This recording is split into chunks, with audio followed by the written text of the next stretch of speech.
Welcome to episode 8 in series 1 on the journey to conscious healthcare, where we explore what it takes to consciously create longevity, happiness and fulfillment in your life and that of others. The journey to conscious healthcare looks at the healthcare industry, disability sector, and how to best navigate these areas to get the best for you and your life. This series is called the Do's and Don'ts of Support Coordination, where we take a look inside of what it looks like to be an NDIS support coordinator and help them best navigate the ever-changing NDIS system. I'm your host, Trevor Keen, and I'm also the founder and CEO of Conscious Healthcare SA, an expert company that is known for high-quality healthcare services and transforming the healthcare industry in the disability space. Today's show is sponsored by Conscious Healthcare SA. At Conscious Healthcare SA, we provide high-quality NDIS healthcare services in the comfort of your own home. If you're interested in an easy and reliable way to navigate the NDIS and access healthcare services, please get in touch. Today's guest has a background, believe it or not, as a lawyer. She decided to change her career path when venturing to Australia. This path led her to studying a Master's of Social Work and commencing working as a mental health practitioner in 2012, where she worked on several programs such as Individual Psychosocial Recovery Support Services, IPRSS, Intensive Home-Based Support Service, IHBSS, Housing Accommodation Support Partners, HASP, Partners in Recovery, and finally surmounting 7.5 years as a support coordinator. That great experience. This allowed her the great pleasure to be able to make the changes in clients' lives that she really loves to do and support them on their own recovery journey and live a more meaningful life. Her passion then led her into the disability sector as a senior social worker, which allowed her to work closely with children and adults, namely those with ASD, so autism, ADHD, spinal muscular atrophy, SMA, cerebral palsy, CP for short, intellectual disability, ID for short again, global development delay, GDD, and other physical and neurological diagnoses in the NDIS. Within this role, she then became a team leader for support coordination, social work, developmental educators, and allied health assistants, along with therapeutic group as well. The pathway of leadership is something that has truly had her thrive, and she also loves the opportunity to make a positive change. In most recent times, an opportunity at Hendercare caught her interest, where she is now the manager of support services, giving her the opportunity to grow and also develop as a leader and her team. The NDIS sector is something that she enjoys. Specifically, she enjoys being able to empower clients to have the choice and control and to continue to make the positive changes that they want in their life. Her personal mission in life is to make people happy, to bring a smile to their face when they hear her name, and what a wonderful mission that is. Ifa Saboor, welcome and thank you for joining us from Hendercare. Good morning, Trevor. Thanks for having me today. Well, thank you so much. We always jump in with a bit of a personal question, and your one that we're going to go through today is in regards to you growing up. So where are you from and what was it like growing up for you? I'm originally from Iran. I grown up with my two other brothers and the family. My mom used to be a teacher and discipline in high school. My dad was policeman and really disciplined person. So I got that from him. And I had a really good childhood. Having said that, when I was in high school, my dad diagnosed with depression and anxiety, and he kind of stayed home for a long time. And back then, I tried to understand mental health. That was something I faced when I was 11 and 12, trying to understand what's going on in his mind and why he's suffering and what's depression, basically. And it was all in my mind how I can help him and how I can support him. And I couldn't help him in the system we had back in Iran. Unfortunately, things has changed now, but back then it wasn't much support in community or from government back then. So I chose the career to be a lawyer, to advocate people in different setting, and I think it was always in my mind that I would like to get back and help other people in their mental health. So when I moved to Australia about 11 years ago, I decided to change my career path and studied social work. Social workers are different. They got different sort of jobs they do in Iran, so I wasn't really familiar about the social work role in Australia. I was lucky enough to meet one of my friends in Australia, and she studied social work. So she explained to me her role and what she's doing, and I was like, that's what I want to do, is still advocating for people, but in the environment that I would like to work and I'm passionate about. So I studied Master of Social Work in Flinders University, and after that, I was lucky enough to get my last final placement in my social work degree in mental health, Mind Australia. And after finishing my placement, they offered me a position to work as a mental health practitioner. And I stayed there for 7.5 years, different programs there, and absolutely loved it. Every moment supporting people in mental health, it was amazing and so rewarding.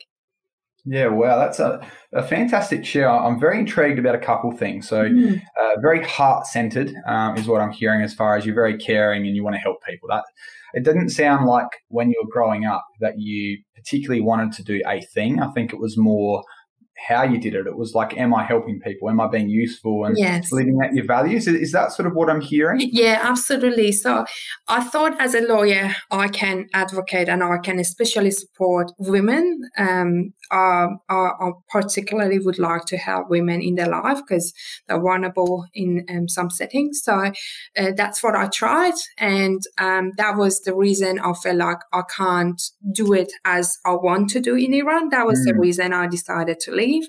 And when I came to Australia, opened my mind, and I learned that I can have that advocacy in different setting, and something that I'm more passionate about, and joined mental health and disability. Oh, it's like really incredible. Mental health is something that's extremely close to myself and my family, and something I really strongly advocate for. I think mental health is not very well understood, and we need more kind and caring people in that space, and upskilling the general population as well, so that it's better understood and people get what they need. It's really interesting. So as a lawyer, I'm intrigued whether you actually know, but so from being in Iran to then coming here, was it just in Iran you couldn't fulfill what it is that you wanted in that role because you weren't able to maybe make the meaningful change that you're after? And is that something that you thought that you could maybe do here in practicing, or you just thought, hey, let's have a change it to the holiday? No, I came with actually the offer from Adelaide Uni to study Master of Law and Commerce. And as English wasn't really great when I came to Australia, I had to go to study English course. And while I was studying that English course, I realized that that's not the area I would enjoy as much as I want as a career. And as I was thinking about that and questioning, my career path, I was lucky to meet my friend who was social worker. And when she started talking about what she's doing as a social worker, really attracts me. So, and I was like, well, I think that's the career path I want to take, and I want to know more about it and see what I can do as a social worker.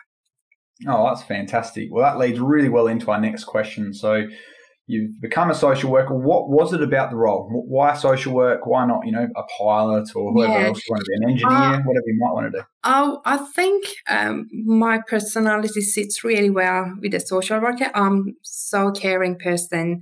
I want to help people. I wanna make people happy. At the end of the day, what is going in my mind is, did I make a change to someone else's life today?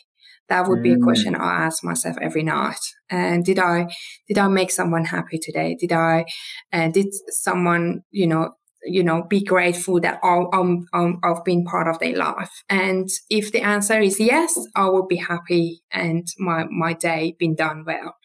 And I think that's the fundamental. If you want to be a social worker, you need to have this sort of personality and gear to help, eager to help people and be helpful. So, yeah, that's the reason I try to be a good social worker. Oh, it's so warming to actually hear about, hey, have I made someone's life better? You don't see the value of your life as far as, hey, how much money have I got or possessions? It's actually, am I a good person? And am I doing good in the world? Because I think the world needs that. Yeah. And particularly right now with the sort of pandemic and everything. That's right. And so many people asking me, how would you change your career path from being a lawyer to social work? It's completely different. You could have make more money as a lawyer. You could have been better. I was like, I'm satisfied. I'm happy with what I'm doing. And that's the career make my life better. So I absolutely won't change a thing about what I've done. I really love how you own what it is that you do. Clearly, you've got that awareness in regards to what it is that makes you tick. And it's something later on in future podcast series we're going through as far as what is it that people do. They talk about working their strength zone. So you've really identified that you're a people person. You're someone that really likes to be able to be around people and be helpful. And naturally, you sort of fitted well in there as a social worker. Also very interesting as well. I don't know if you've been following the social worker movement, the AASW, and about how everything's getting more professionalised and the future. I don't know if you've got any thoughts on that at all. Absolutely. About that. Yeah, it's amazing. And I'm so proud to live in South Australia, to be the first state that they recognise and they, they see the value as a social worker. And I'm hoping that other states follow us and recognise what we're doing as a social worker. And when I was back in mental health, I tried to get the mental health accreditation, which was they got so many steps and lots of things. And then I went for maternity leave, and my career path a little bit changed to disability. But I'm glad now they recognize us and we can actually be accredited social worker in South Australia. I think there's huge leaps forward there. I was talking on that note as well, like Olivia Watson I was talking to from Novita. And when I was talking to her, she was talking about the disability. There's a course through I think it's through that AASW that they now have it paralleled. So you can actually be a disability qualified social worker. And I think it's so important to talk about how social work as a profession, it's really starting to pick up its feet. It's not saying that it was lacking, but maybe lacking of recognition. Yes. I think it's always been highly valuable.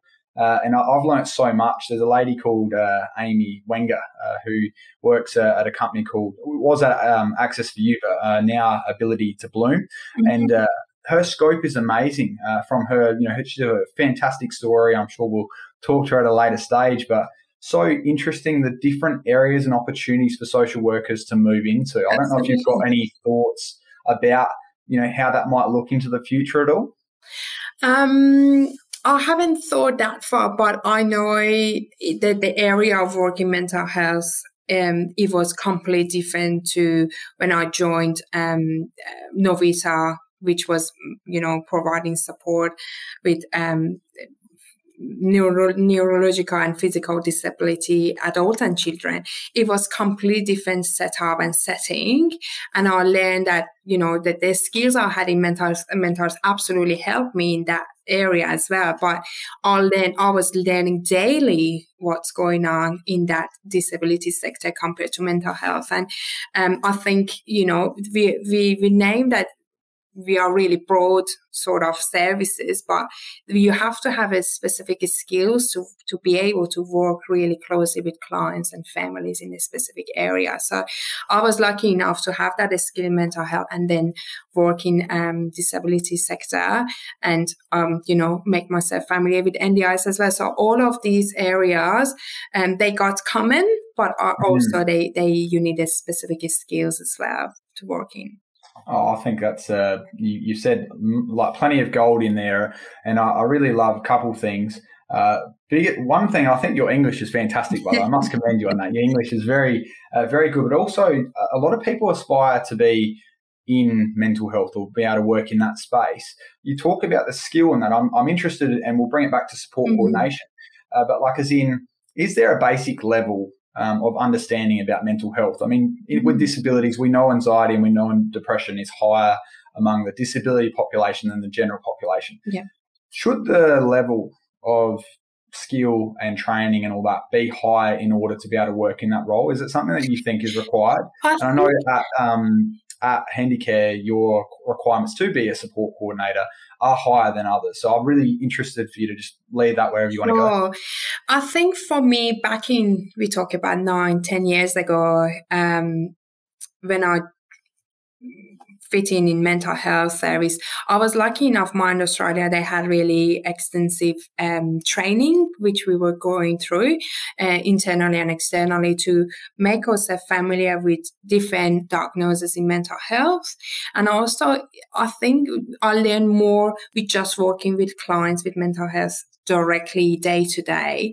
And each case and every individual, they got their own story, and it was completely different approach we had to take. So I learned just working with them directly more than just learning about diagnosis and things. And I think the main reason you need to focus when you work in mental health and also the other sectors, you need to let the client trust you. You need to be patient with them, and you need to listen to them, because they feel like they always been through the gap. They never been listened, and they never been heard. So what I learned is let them talk, let them take it out of their chest, and just be there. You don't have to say too much. You don't have to pretend that you're understanding, but just be there on that moment and let them talk, let them be heard, and have empathy. Yeah, some really powerful words there. Moving a little bit further forward, so that was a little bit about the experience, and you're saying that it's very good to learn from experience in that space.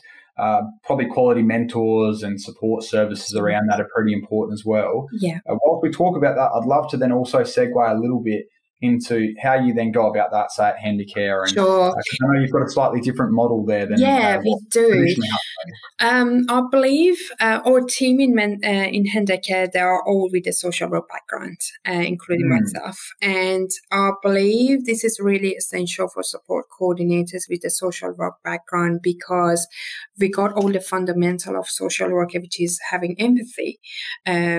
Be there for the client, listen to them, and let them make a decision. All the fundamentals for being a good social worker. And I believe when you have those fundamentals, you can obviously get to the support coordination role and have that basically. And also, I've got a really great team of mixed experience in Hendercare. Myself with the mental health, disability, my other staff work in the justice, so youth justice. Justice is her passion, and I've got another experienced social worker and support coordinator who will join us really soon next week with therapeutic background. So she's doing play therapy, she's doing art therapy, she's doing some sort of counseling for adult and kids. So having that sort of mixture of experience, and we are all with the same background, social work, with different experience in different specific area. That's what I believe it's a great opportunity at Hendercare, and also myself providing clinical support for my team member. We have an ongoing regular supervision.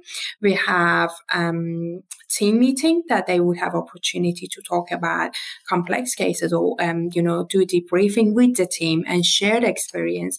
That's the opportunity for them to share what they have learned learn, or that they learned new things. NDIS is changing daily, so we update ourselves and we share with each other.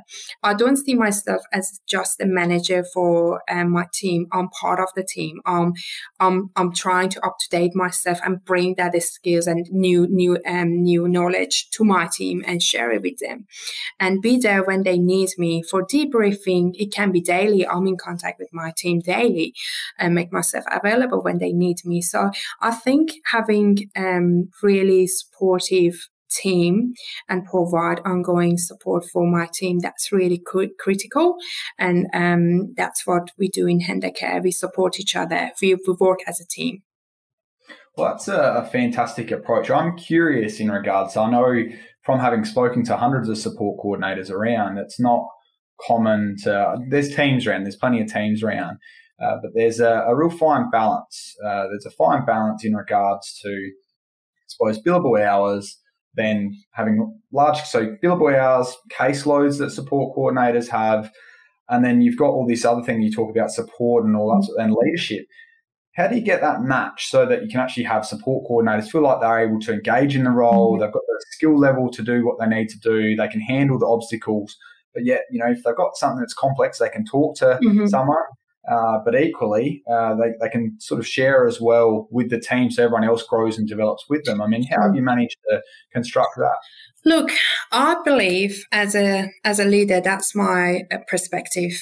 If my staff and my team member feel supported, if they get what they want and what they need to do the job right, and they feel comfortable to talk to me as a leader and feel supported, they would make their KPI. So my role is make sure they got what they need to do the job right. They know what's their KPI, they know what's their role as a support coordinator, and be able to provide that extra support when needed. And 99% when these things are sorted, people would meet their KPI. So when they feel like if there is some sort of personal issue that they're going through, we're all human.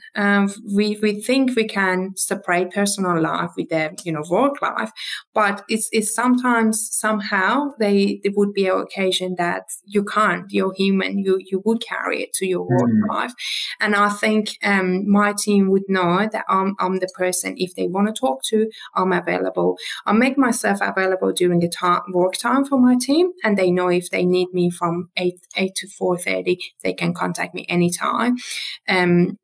So providing before expecting person to do their KPI, you make sure you meet their needs and they got what they need to do their job right. Oh, that sounds fantastic with the way you approach it, very much a people-centered approach. Simon Sinek's a huge one on that. Start with why, and fundamentally, if people are doing well, if they're thriving, if they're happy, they're going to end up doing good things for the business as well. For those support coordinators, though, that haven't got a social work background, so, I mean, with this podcast at the moment, we're very much about the do's and don'ts of support coordination. So what hope do we have for those support coordinators that aren't qualified as a social worker? Is there some level or something we could put together, ground level of rules or a skill set or something like that, to make sure that they feel that they're equally supported in the role as well? Because I think that there's a bit of a gap in that. It's easy enough to just walk in and be a support coordinator, but fundamentally, I think you raised some really good points about, if you don't have what you need, and many support coordinators, they're out there by themselves, they're independent, or they might be in a team, but then the team fundamentally, depends on the level of skill that's around. You've got so many ups and downs and so many changes that happen. It's hard to facilitate this. So what words would you have for those support coordinators who aren't actually social workers? What can we sort of do for them? I would say if they can find an external supervisor, find someone with extensive knowledge and experience in this field, definitely link with them. I would say social media, sometimes it's a good resource as well. Myself, on Facebook, there are so many different support coordination groups that I'm a member of it because I want to see how other support coordinators do the job. And, if there is any information, I would get from them, and I would do my own research as well to make sure that's accurate information. But yeah, just connection. I think the best is connect themselves with the right support and right people. LinkedIn for me is a huge resource as well. I have found so many great people working as a support coordinator or just general service provider, NDIS service provider, that we have great connection. And if I need some advice, I would go to that service provider and say, hi, I have a question. I was wondering if you can help me with that. So a connection definitely in different resources, LinkedIn, Facebook, even ASW. Sometimes I have a really good trainings related to support coordinator as well. DSC is a great resource, and I have actually had a conversation with someone who would like to start as a support coordinator or just apply for a support coordinator role with no background of working in this field. And my first to go was check DSC and do they got intensive 2 days support coordination training that you can do it, and it would give you at least a little bit of fundamental information how NDIS support coordinator role is and how it works. Yeah, I think there's some really good suggestions there to where to go to look for information and how to sort of feel like you're not out of water and out of position, that you can't sort of handle the role. DSC, I know that they've got a podcast that I've listened to, and I'm planning on actually having someone on the show from there. And I've also got someone from the agency coming forward. And I think having a lot of these questions, if people have got questions they want to flick them through, I'd love to receive those so we can actually open and unpack issues and just make it a bit easier for others. I think there's some really good suggestions that you had there. Whilst we go through, we're talking about getting advice and people that are helpful, mentors, obviously very important people. I'd love to know some mentors that you've got and the best pieces of advice that you've received from them. Sure, absolutely. I think my biggest mentor in my life is my mom. She's so inspiring. If I'm here today, if I can call myself successful woman in my life so far, it's just because of her, because she believed in me. She supported me when I needed. I'm happy to share that she sold her investment property to be able to pay my international student fee in Australia. And forever, I'm grateful for that. And without her, I wouldn't be the person I'm in today. And she never gave up in her life. She had really tough life with all things what's going on, but she never gave up. She never let me give up. And she always there when I needed help. And she was definitely the great mentor I have ever had. Second person I can call in Australia, my previous manager at Novita, Brett Williams. The person, my first manager that believed in me. The first manager that saw something special in me. And he gave me opportunity to be a team leader at Novita. Even I started in Novita 3 months before that position. So he always told me that I had something special, and I was great at what I was doing. So he was brilliant, and I learned so much daily from Brett when I was working at Novita, and I'm always grateful for that. Oh, it's fantastic. I really appreciate sharing so authentic there. There's a couple of things I'm getting out of that. I don't know what everyone else is hearing, but your mum, she's someone that sounds like she'll sit alongside there and be there with you, but she'll also push you when you need, right? And some people don't actually they aren't lucky enough to have someone, whether it's professionally or personally in their life, to do that. And I can tell that that's where you've got a lot of your warmth from. And then also with Brett, someone just believing in you. I think the power of having someone believe that you can do something that you might have had self-doubt with, but, I think that really transpires into how you go as a leader now. And I can see some fantastic traits, which is tremendously exciting. Thank you. No, not a worry at all. Well, whilst we go on to our next topic, I know you've got a good story to share, not just your story, but there's a good news story, something for us to smile about. I'd love to hear. I think there was a cold case that you'd like to share about. I'd love to hear something to make us all smile. Look, my passion as a support coordinator and social worker is supporting clients with cold background, which I believe they're one of the most vulnerable individuals in Australia and in our community because of their English, might not be great. They might not know the system. It's so overwhelming to learn everything. I've been through that path, so I 100% understand. I started from zero when I came to Australia with no English. I couldn't even understand greeting from Australians here. So g'day wasn't sort of, it was all a bit different. Or even just the accent. It was so different. I learned English with English accent or American accent. So it was completely, overwhelming to even understand the simple words at the start.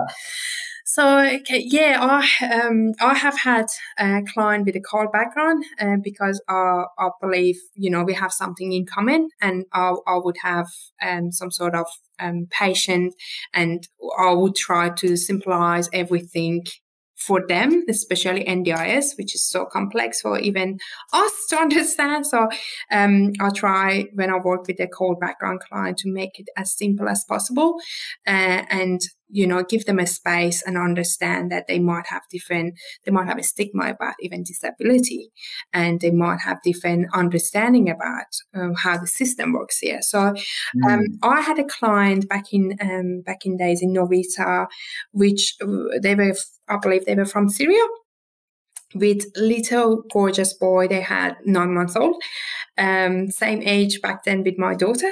So one of our the speech pathologist came and approached me and said, we have a little bit of difficulty with engage with this client. And I was wondering, I know you're from Iran, you don't speak Arabic, but I was wondering if somehow you can meet this family to try to understand why they're disengaged, where their child is really, really important to come and have weekly session with us. And I said, yeah, I'm happy to come and see them. So luckily they came for the visit, and they would actually refuse to have an interpreter with them in the sessions. So I was at the office, I met the families, and I introduced myself in English. I know some Arabic words. It's kind of, we got a little bit of common language between Persian and Arabic. And I try to remember and try to, make a conversation in Arabic as much as I could. And then, and I said, why you don't want to interpret it? And I could hear they were speaking Arabic, obviously, mom and dad. And I heard the word is expensive, or it was like money. And all of a sudden click in my head. I was like, oh, they think that actually they pay for the interpreter when we ask them, we request to have an interpreter. And lucky enough, I remember the word majani means free in Arabic. And I said, no, it's majani.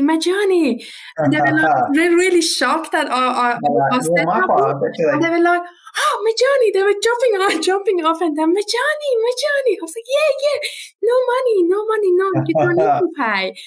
And it was amazing. Just one word saved that family to come and get the service they needed. And since then, we never had any issue with them. They were always coming for the therapeutic sessions for speech and OT, and they had an interpreter because it was part of the service we provide for them. But they were hesitating because they didn't know that it was free. That's just amazing. Honestly, that's it's so humbling. You talk about the difference in socioeconomic status and lots of stuff, education levels and all of these little things, that big things, what I mean? Like I see, fundamentally, just literally one word has clearly made such a massive difference there. And you think of the further opportunities for that family, that child, because of that. Absolutely. I think we all need good news stories, and we need to share them a bit more often. Maybe we need to collect them in, get people to send in, and we can read them out or get little audio clips or something like that. Because I think in the roles of support coordinator, you don't always get wins like that. But when you do get them, let's absolutely jump from the rafters and really celebrate those. I think it's good to have wins like that. Whilst we're talking about inclusivity, I'd love to get your take on this topic and sharing your experience. I know you've just shared in regards to interpreting, having the interpreter got a word there out, and then that ended up opening up doors. But how are we going in inclusivity?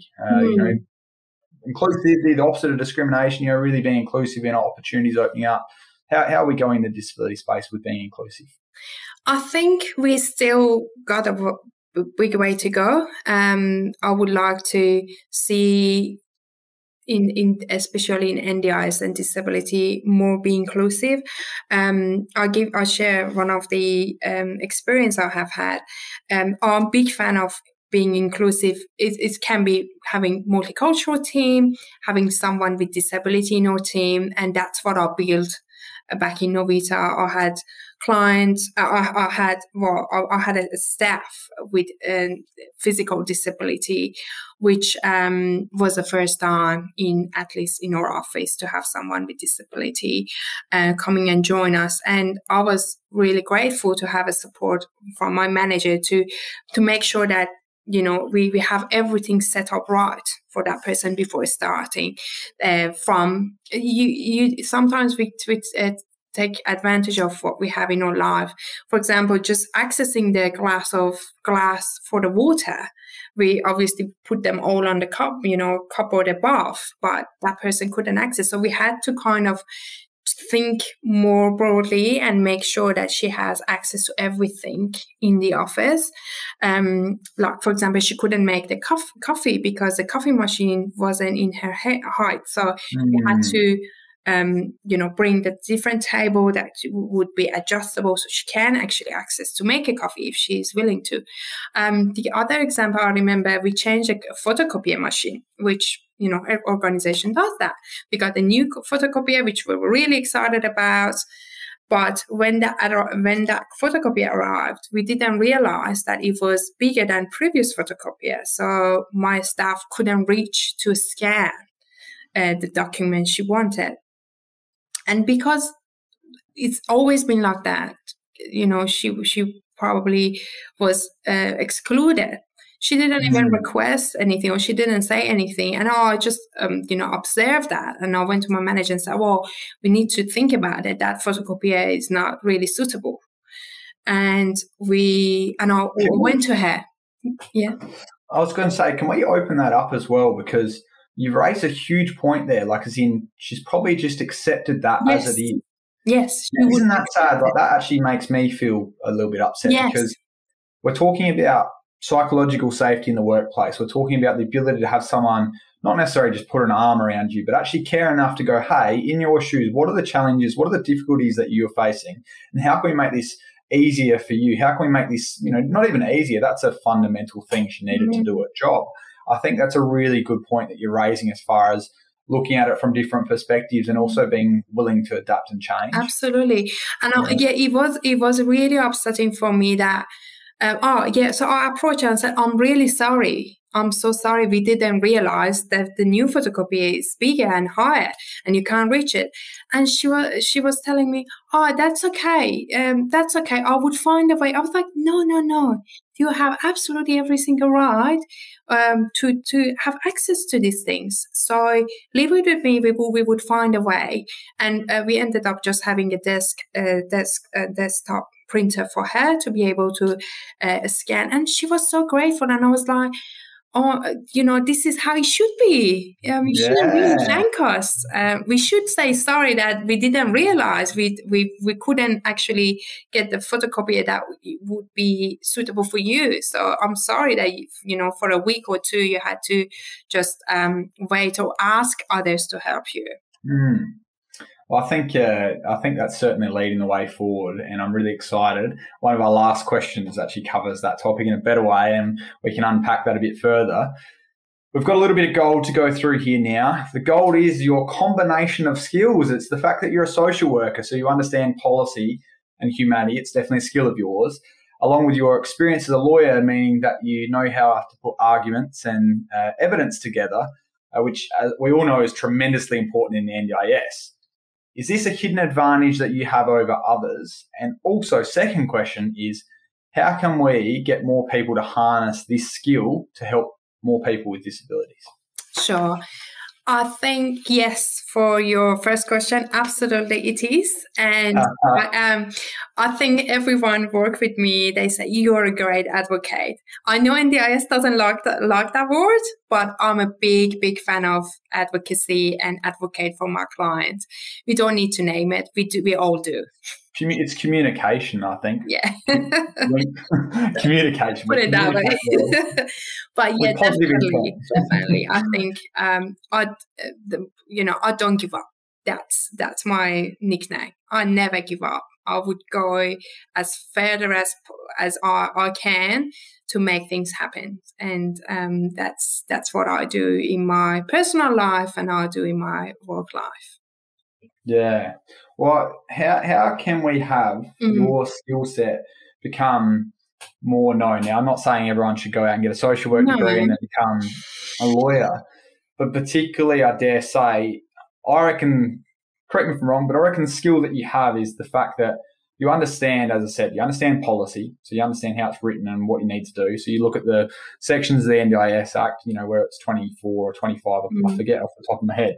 But so you look through that, reasonable or necessary. Yeah. Then equally on the other side of it is you've got to get that evidence together and you've got to get it in the right words. So I'm very interested, because we'll ask the NDIS this when we interview them on the podcast shortly, but particularly in regards to the right words in the right order, like that's something that's a skill for you, which you probably don't even think. You think everyone should do it that way because you can do it easily because you've got the skill set. How can we get other people to do more of that? Like as in practitioners, an example.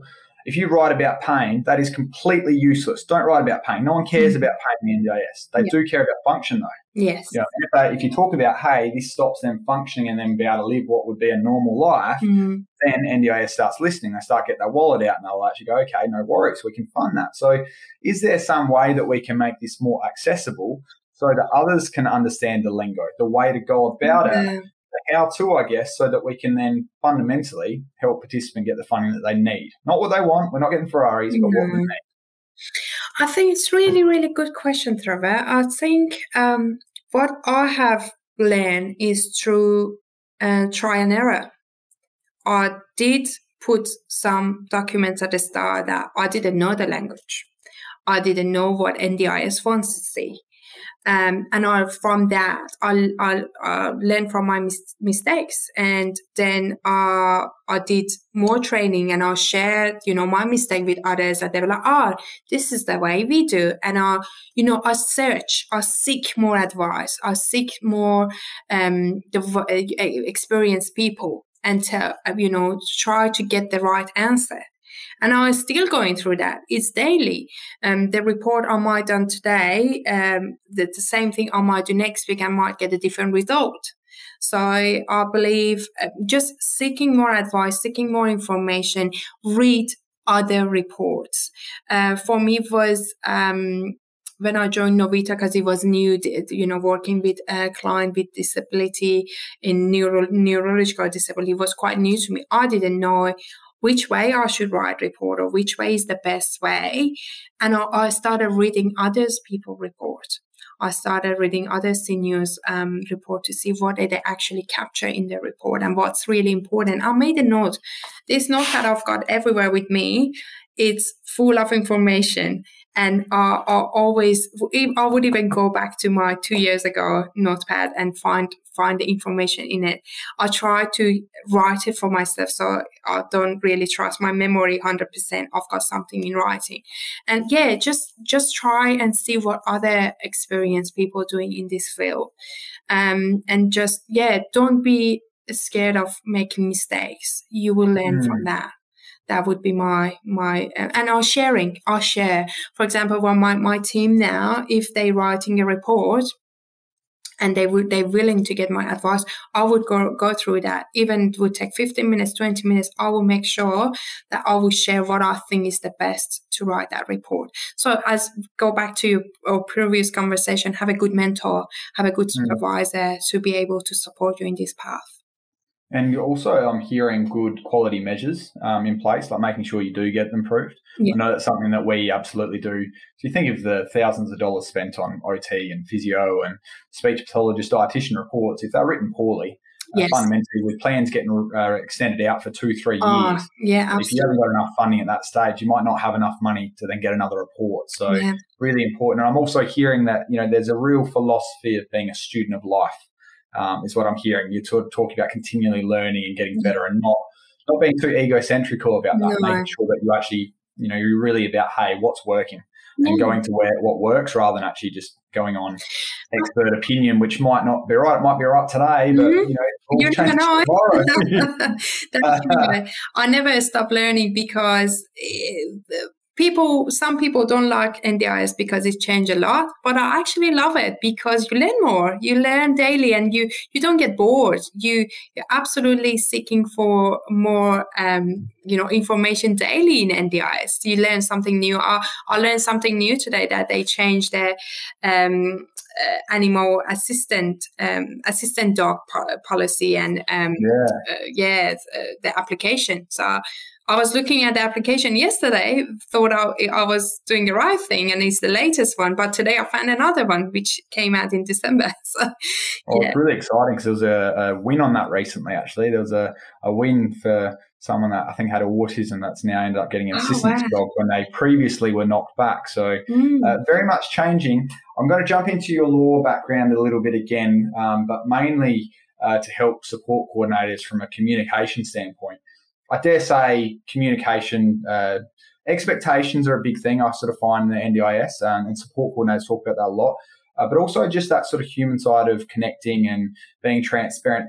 From your experience, whether it be lawyer or social work, how do you sort of handle expectations? And also how do you go about, from that building a rapport to sort of working with someone along the journey? Yeah, sure.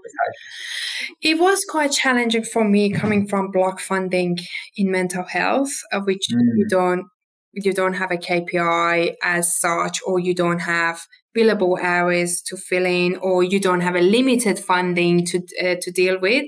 It was, I'm going as much as the client wants you would provide the support. But coming to NDIS field, which is more billable and all about, limited funding, you have to deal with it and you can't really do much about it sometimes. I think what I found and is so useful is in my initial appointment with my client, I would explain what's exactly my role. That's really critical because for us, dealing with NDIS daily, get to the, routine that, we know what we're doing. And when I see the client for the first time, I imagine these people don't know anything about NDIS. So I would start from scratch.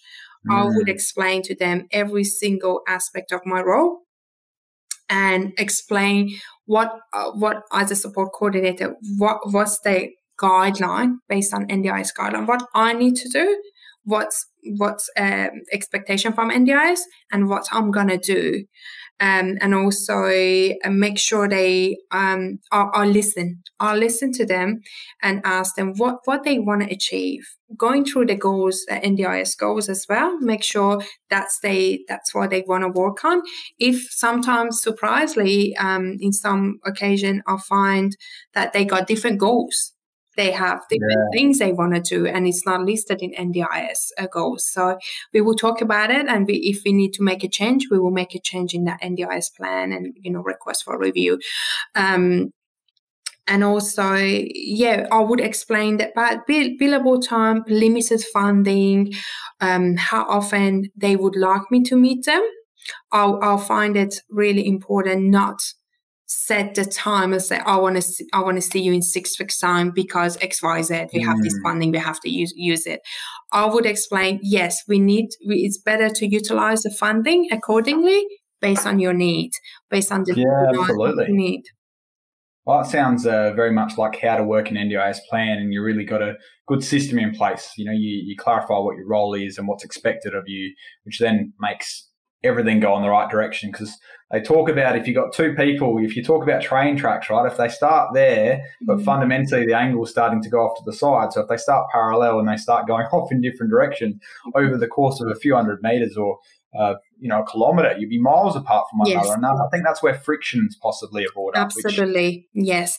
And I find it so many cases that, we get a referral coming through, and they've been in NDIS field for a few years. They still don't know much about the NDIS support coordinator role. So I think that's really fundamental conversation you should have with your client to explain really well what you're doing, what's the expectation, and what you're going to do in next 12 months or 2 years time based on the plan. And discuss about goals. Sometimes we just dismiss that. We don't really look into the goals in detail and make sure that we actually focus on focusing on their client's need is really essential as well. And stay in that path. No, it makes sense. I think fundamentally, if you're not, the goals are there for a reason, right? You absolutely need to make sure that that's where you're focusing. So particularly, I'm really interested in the segue going into support coordinators that have lots of stresses and obstacles that get in their way. How do you suggest that support coordinators handle these? I think the debriefing is a really main key here. That's what would help me to go through my days sometimes, and also providing that you have a conversation with someone that going through the same frustration as well. So they would have empathy, they would understand where you're from and what you're talking about. And sometimes sharing, saying that, I had the same experience, I had this. And they might have a different solution as well. They might help you to look into different way, different angle, and try a different way. Definitely having a good peer support would definitely help me to go through this frustration. And also the other strategy I use is stay in the working hours I have. I'm working 8 to 4:30, and by 4:30 I would switch off my laptops, my mobile, and just back to my work and my personal life. And if my client needs support after that time, they know where to go and which emergency supports or other services available for them. And it's really important to provide that services to them. That's what I do in my initial appointment. I would provide a list of after-hours services for them. If they need it, they're available. So, and it's really, really important to make it clear for your client that your work hours is this time, and after that, they have to wait for when you're coming back to work. Yeah, I think that's a really valid point you raised there. I've spoken to many support coordinators about that topic specifically, and boundaries and, difference between work at home, especially when people are working at home and lots of stuff, is quite challenging. But I think having people or participants know where to go to, make sure that support coordinators don't work as a crisis support unit, because ultimately that's not what the NDIS is about. That's not what support coordination is about. It's not there to actually be that crisis support. It's really there to make sure that you can actually get the fundamentals in a plan all set up. Whilst we're talking about that, though, as far as about things, getting good boundaries and all that in place, I want to segue a little bit into giving you the keys to the city. So we're talking about what works for support coordinators. I'm going to give you the keys to the city. So what are the keys to unlocking the support coordination box? How to do support coordination right? What are the golden elements that are required to be a good support coordinator? For me, good listener, definitely someone that be able to listen to people, be there when you are seeing your client, building a trust. These people in NDIS, if you look at the bigger picture, people that are in the NDIS sector, they've been through so much. Think about it when you see your client. You might not know the history, but just imagine they definitely have trauma. They have so much going on in their life, and they see you as a person that would help them to sort things out. So be patient with them, listen to them, and don't promise something you can't do. That would be something I would definitely work on it, and would tell all the support coordinator, don't promise it, because you know what? It's not in our hands. It's in others people's hands. There are so many elements and facts behind, some request and, some sort of thing going on in NDIS. I would never ever promise something to my client because I don't know if I can achieve it. Yeah, that's gold you said there. So being a good listener, making sure that you can build rapport and trust with participants, and be patient with them along that journey, and manage expectations along the way. I think that's a real skill to have. And if you harness all those things, geez, you're well on the way to doing a good job. On the flip side, right, so that's what's in the box of what to do as a support coordinator. What are bad recommendations that you hear from support coordinators? Or maybe things that they do, things to avoid. I know you sort of said a little bit about.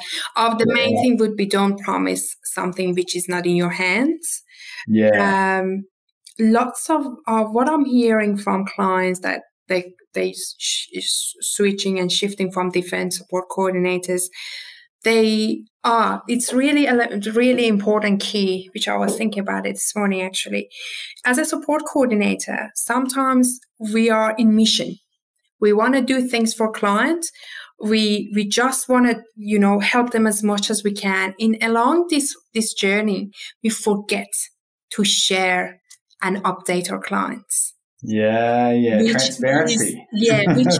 Which is really, really important. Sometimes we just get to our zone and we try to sort things out as quick as possible. We will contact so many different service providers. We just keep doing, and we're doing a great job. We keep going and we're achieving more. But along this journey, we forget to share where we are and what we have done with the clients. And sometimes because we do these things daily, we even forget to, for example, explain what's SEAL. I had a client the other day said, no one explained to me what's SEAL. Can you tell me what's SEAL? They keep saying, I don't even understand what's SEAL.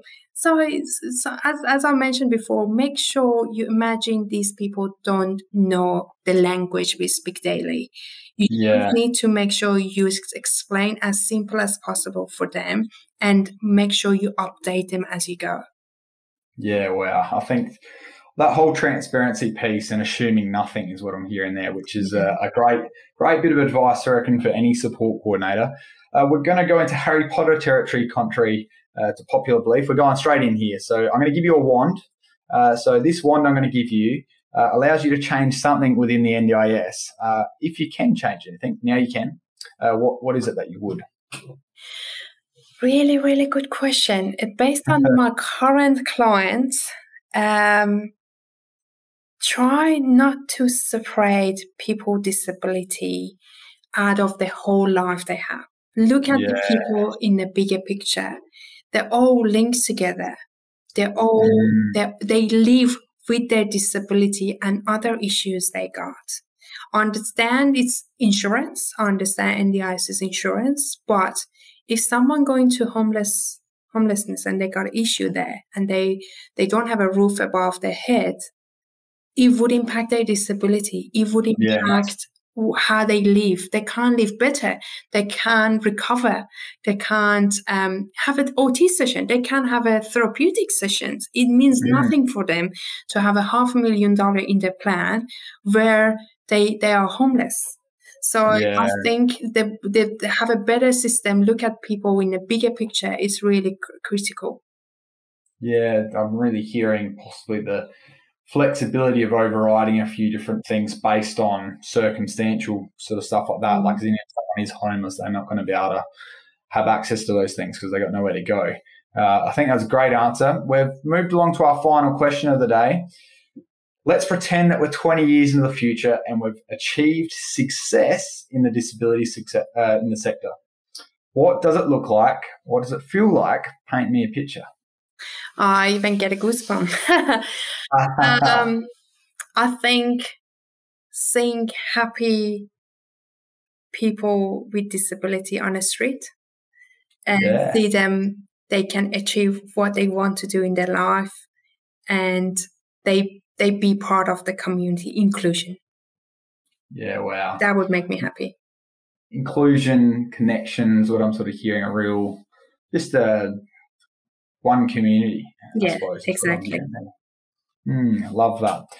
We've been talking to Ifa Saboor, a lawyer who's become a social worker and support coordinator, now leading and growing her team at Hendercare as the manager there. Ifa, where can we go to learn more about what it is that you do? Sure. You can go to Hendercare website, and we got the tab talking about social support coordinations, and then we got a number there, 1300, and you can find me through LinkedIn. You can find me through the website as well, and we would love to hear from you. We care about, and we are all big team of passionate social work and support coordinator at Hendercare. And as I said, my daily life goal is make people happy and bring that smile to their face. So I believe in that, and I do daily. It's a great mission, and I think you do it very well. Thank you for your time. Thank you so much, Trevor. That was lovely chat.